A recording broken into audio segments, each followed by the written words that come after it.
Chapitre 148, Avarice. Le monde ne s'était pas arrêté, et c'était presque insultant.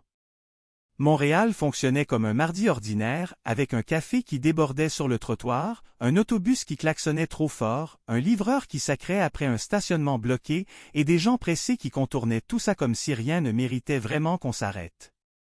Après tout ce qui venait d'être révélé, après les mensonges, les trahisons et les institutions démasquées, rien ne s'était effondré. Il n'y avait eu ni panique, ni révolution, ni réveil. Il y avait seulement le quotidien, ce vieux moteur qui continue même quand il roule sur des morts. Yvon marchait lentement sur Sainte-Catherine avec Poutine à côté de lui. Le chien avançait museau bas, tranquille en apparence, mais assez attentif pour sentir le moindre changement dans l'air. Les vitrines luisaient. Les écrans diffusaient déjà d'autres nouvelles. La ville passait à autre chose avec une facilité qui donnait presque envie de la frapper pour voir si quelque chose en sortirait enfin. Le téléphone vibra. Ce n'était pas une alerte. Ce n'était pas une diffusion forcée. C'était un simple message texte qui lui disait de ne pas regarder les écrans, mais de regarder autour de lui. Yvon leva les yeux. Devant une banque, une petite file s'étirait jusqu'au trottoir. Une femme pleurait au téléphone en répétant qu'il refusait encore le prêt. Plus loin, un vieil homme fouillait dans une poubelle sans que personne ne ralentisse. Un immeuble neuf affichait unité de luxe disponible, avec des fenêtres éclairées derrière lesquelles il n'y avait presque personne. En face, sous un viaduc, un campement de fortune s'accrochait à la ville comme une écharde qu'elle refusait de reconnaître. Poutine tira doucement sur la laisse. Il s'approcha d'un itinérant assis contre le béton, puis lui lécha la main sans hésiter. Pas parce qu'il réfléchissait. Pas parce qu'il avait compris un symbole. Juste parce qu'il avait senti un vivant fatigué. Le téléphone vibra encore. Cette fois, il n'y avait ni vidéo ni montage. Il y avait un fichier, brut, presque laid dans sa simplicité. Un tableur, des colonnes, des chiffres, des budgets municipaux, des rapports publics. Tout était accessible. Tout était légal. Rien n'avait été volé. Les preuves dormaient déjà dans des documents qu'on publie justement parce qu'on sait que presque personne ne les lira jusqu'au bout. La voix entra alors, très basse. Elle lui dit qu'Avarice n'avait même pas besoin de piratage. Tout était déjà public. Yvon fit défiler. Budget santé, coupe, budget logement, coupe, budget aide alimentaire, coupe. Puis plus bas, allègements fiscaux, subventions corporatives, investissements privés, croissance, incitatif, rendement, maintien des marges.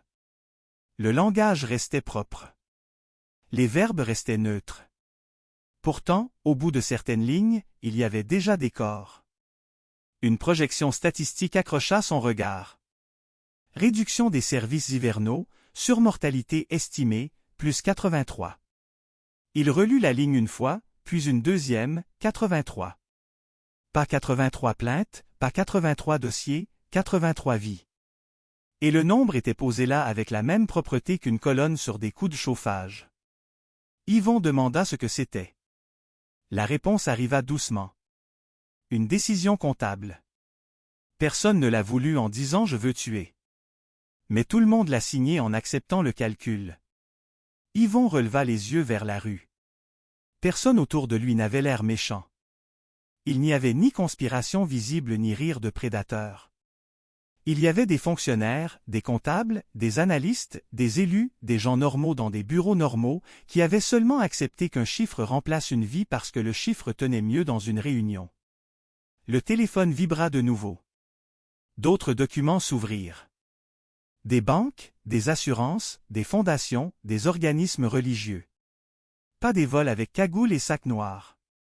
Des placements, des réserves, des fonds protégés, des stratégies de croissance. Des milliards immobilisés pendant que des refuges fermaient pour un manque de 50 000 $, pendant que des banques alimentaires coupaient des portions, pendant que des lits restaient vides faute de personnel. La voix lui demanda s'il voyait enfin le vrai mouvement. Personne ne vole au sens spectaculaire. Ils gardent seulement pour eux, assez longtemps, assez bien, assez légalement pour que le refus d'aider ne ressemble jamais à de la violence. Le vent se leva, plus froid, plus sec. Yvon regarda une mère compter sa monnaie devant un distributeur pour payer 2 billets d'autobus.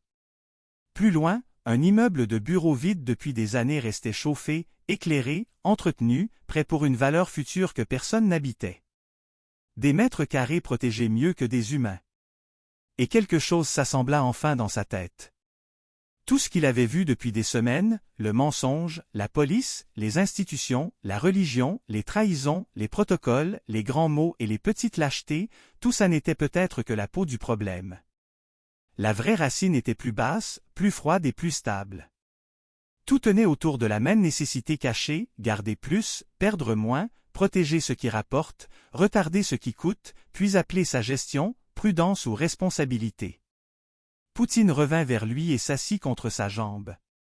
Sa respiration chaude montait doucement, stable, sans calcul et sans attente. Un chien ne possède rien. Il ne capitalise rien. Il ne met pas une vie en attente pour protéger un rendement. Il donne, ou il protège, ou il veille, mais il ne garde pas de trop pendant que quelqu'un tombe. La voix murmura alors que ce n'était pas la haine qui tuait le plus sûrement. C'était le calcul. Et le calcul, presque toujours, sert à garder plus qu'il ne faut, plus que ce qu'un autre devrait payer pour que ça reste possible. Yvon ferma le fichier. Il n'avait plus besoin de défiler davantage. Il avait compris. La ville continuait de tourner normalement, et c'était précisément ça qui faisait peur. Personne n'allait s'arrêter de travailler. Personne n'allait se lever en hurlant. Personne n'allait renverser les tables parce qu'une colonne annonçait 83 morts acceptables. Pas parce que les gens étaient tous méchants. Parce que c'était rentable. Parce que c'était soutenable. Parce que la machine sait très bien continuer quand la souffrance a déjà été convertie en langage propre. Le dernier message arriva enfin, blanc sur noir. Péché capital, avarice. Il n'y eut aucune alarme. Il n'y eut que le vent, la circulation, et Poutine contre sa jambe comme un rappel vivant de ce qu'une existence vaut quand elle n'entre dans aucun tableau.